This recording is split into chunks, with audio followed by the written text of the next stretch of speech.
Dobrý deň, Martin Gašparovič. V tomto krátkom videu si predstavíme súhvezdie Oriol, alebo teda v latinčine Aquila, pomocou Wikipédie a Microsoft Worldwide teleskopu. Oriol, teda Aquila, nie je to len nejaký ten nápoj, ale je to naozaj súhvezdie, je jedno zo 48 Ptolemajových súhvezdí, teda staré grécke súhvezdie, ale je aj v modernej astronómii. Nachádza sa zhruba na nebeskom rovníku. Pozrieme si tento pojem, nebeský rovník. A ekliptika, teda otáčanie Zeme, je kružnica na nebeskej sfére, ktorá je priemetom zemského rovníka. Teda naša planéta sa nejakým spôsobom otáča okolo nejakej osy a keď zoberieme ten náš rovník a predelili by sme vesmír tým kruhom, tak máme nebeský rovník. Čo tu máme? Je to veľmi pekné, pomerne veľké súhvezdie. To je samozrejme, keďže to označili už starí Gréci, tak to muselo byť veľké. Na Mliečnej ceste je, ako vidíme, je tam aj dokonca nejaký tmavý molekulárny mrak, tzv. Orlia trhlina. Pozrieme si mytologický pôvod, keďže Oriol, tu je jedna báj, ktorá hovorí, že plné poháre bohom na Olympe gréckom roznášal syn trojského kráľa Ganymedes, ktorého Zeus v podobe orla uniesol na Olymp, teda Zeus ako Oriol ho uniesol na Olymp a použil ako na roznášanie pohárov s tým nektárom. No, nič moc, ale je tu známejšia legenda, možno ak ste čítali, a to ste asi aj čítali príbehy Herkula, tak tu bol nejaký Prometeus, ktorý doniesol ľuďom oheň, za toho prikovali teda na skalu tí bohovia a každý deň mu vytrhával pečeň Oriol, ktorého zabil nakoniec Herkules. No, a zbraj Zeus toho Orla povýšil na oblohu. No, tá mytológia je veľmi väčšinou taká zvláštna. A najjasnejšia hviezda má názov Altair alebo Altair a tak ďalej. 9-krát väčšia ako svietivosť ako Slnka a máme vyššiu teplotu 8600 Kelvin, Slnko má len 5800. No a tak ďalej. Sú tu aj nejaké zaujímavé objekty. Pozrieme sa, ako to vyzerá v Worldwide teleskope. Český článok je relatívne... A tu je tu je tá mytológia trošku iná. A tu im zasa roznášala pohár dívka s menom Hebe.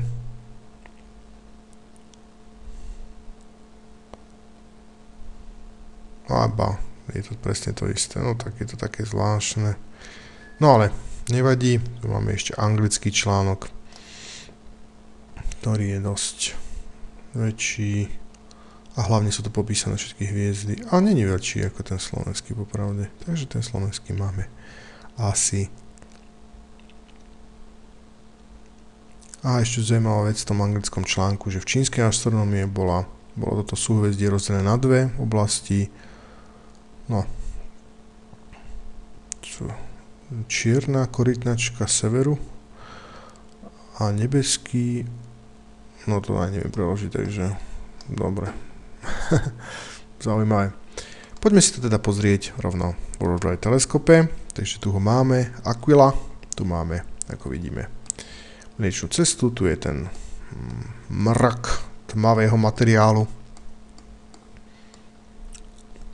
No a samozrejme máme v ňom veľa zaujímavých objektov. Takže tu je presne tá planetárna nebula po anglicky, po našom planetárna hmlovina po výbuchu hviezdy,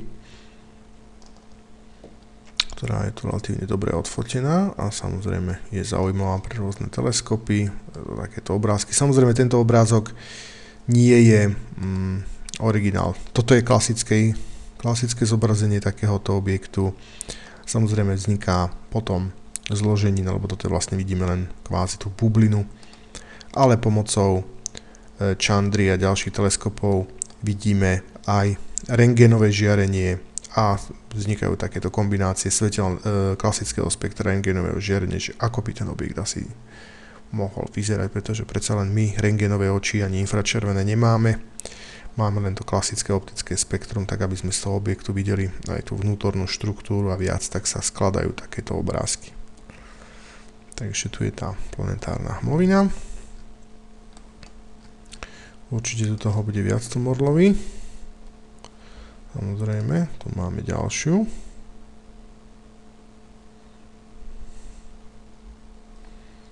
Tiež taký poskladaný obrázok, ako vidím. A je to galaxia. Zaujímavé, to som aj nevedel. KESS 75. Skúsme, lebo má taký zvláštny názov. Či dačo nenájdeme na Wikipédii, na ten KESS 75. Lebo to je naozaj zvláštne. A nenašli sme nič. No bohužiaľ, takže museli by sme ísť cez tú Chandru. Chandra, ako vieme, je ten teleskop na rentgenové žiarenie a máme tu toho viac. A máme tu samozrejme aj tento obrázok o relatívne oveľa väčšom rozlíšení, pokiaľ sa vám ho chce ťahať. Tu je nejaký 15 megový. No a tu je zobrazenie tej galaxie v tomto v X-ray, teda rentgenovom žiarení.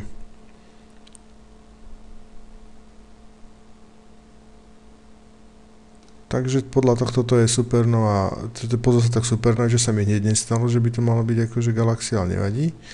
Takže teleskop nás trošku okašľal, treba to niekedy pozrieť.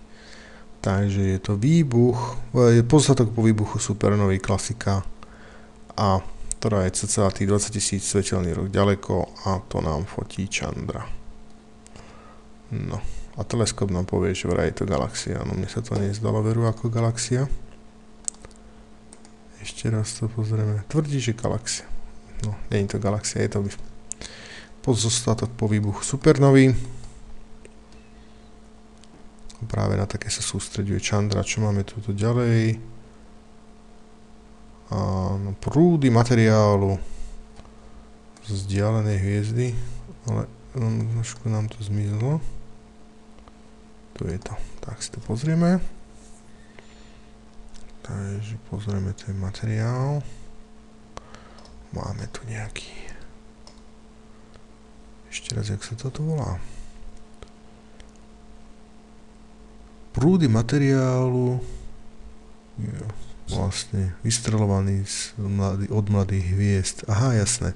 Čiže vznikli mladé hviezdy a tie vlastne tzv. Slnečným vetrom, čo je prúd častíc a energie, odtláčajú od seba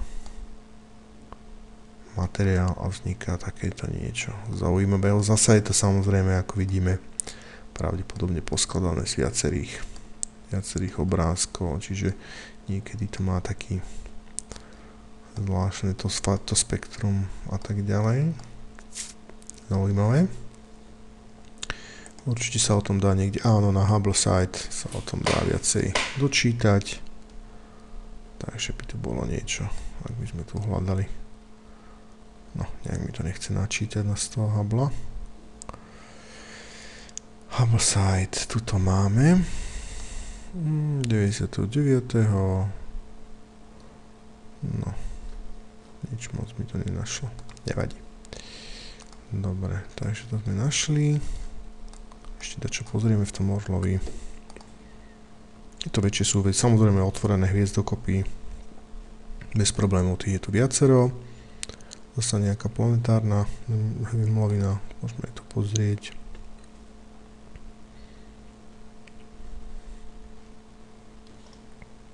To je už takéto mačacie oko klasické, ale nie celkom dobre ofotené, takže asi budú aj časom lepšie. K dispozícii fotky, teda snímky teleskopov, no a potom už klasické hviezdy. Trošku rýchlo prebehol. Tu máme ďalšiu. Je ich tu samozrejme viacej, lebo nachádzame sa na Mliečnej ceste, čiže pozostatky výbuchov hviezd tu musia byť, aj sú. Len otázka je vždycky, či sú v takej polohe, aby sa dali dobre snímať aj zo Zeme. No takže tu vidíme klasickú tú bublinu po výbuchu. Celku dobre zobrazenú.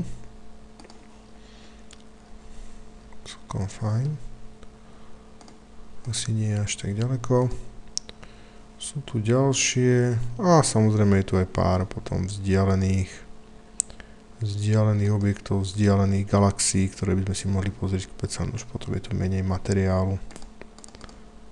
Ale no, keď človek na to rýchlo klikne, tak to uťuďká. Takže to by sme ešte mohli si prezrieť. Ešte na čo si to pozrieme. IC 4846. No, tiež planetárna mlovina, ale slabo odfotená. Takže toľko k súhvezdiu Aquila, teda súhvezdiu Orion. Bohužiaľ nie je celkom dobre zobrazené vo Wide teleskope, to už je taká klasika, ale nevadí. Nejde len priamo o to súhvezdie, ide aj o objekty v danej oblasti vesmíru a samozrejme našej galaxie. Ďakujem za pozornosť, Martin Gašparovič.